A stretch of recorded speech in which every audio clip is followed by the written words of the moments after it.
भाजप आमदार किसन कथोरे आपल्या सोबत आहेत. सर दादा, काय सांगाल, ज्या पद्धतीने अशोक चव्हाण यांचा आज भाजपमध्ये प्रवेश आहे यावरती आपण काय बोलाल? सर, खरं म्हणजे महाराष्ट्रातलं एक ताकदवान नेते भारतीय जनता पार्टीमध्ये आज प्रवेश केला. मनापासून त्यांचं स्वागत करतो.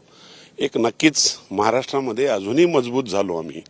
48 पैकी 48 जागा याव्यात हाच त्याच्यामधला हेतू आहे.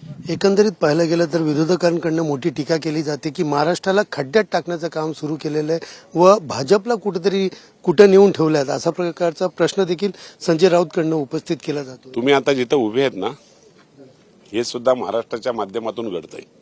विकासाची दृष्टी खऱ्या अर्थाने मोदी साहेबांच्या नेतृत्वाने आज देशभर चाललेली आहे आणि महाराष्ट्रामध्ये सुद्धा त्याचा वेगळा परिणाम नाही.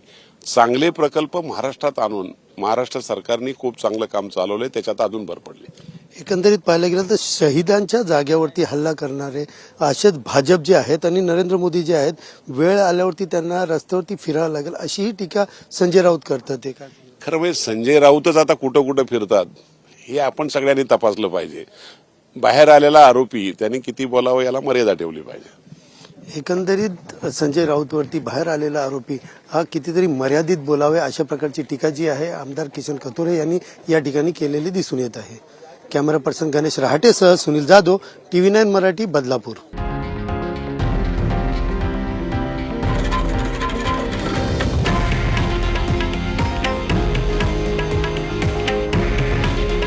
हे आहे देशातील नंबर 1 न्यूज नेटवर्क आणि आपण पाहत आहात TV9 मराठी.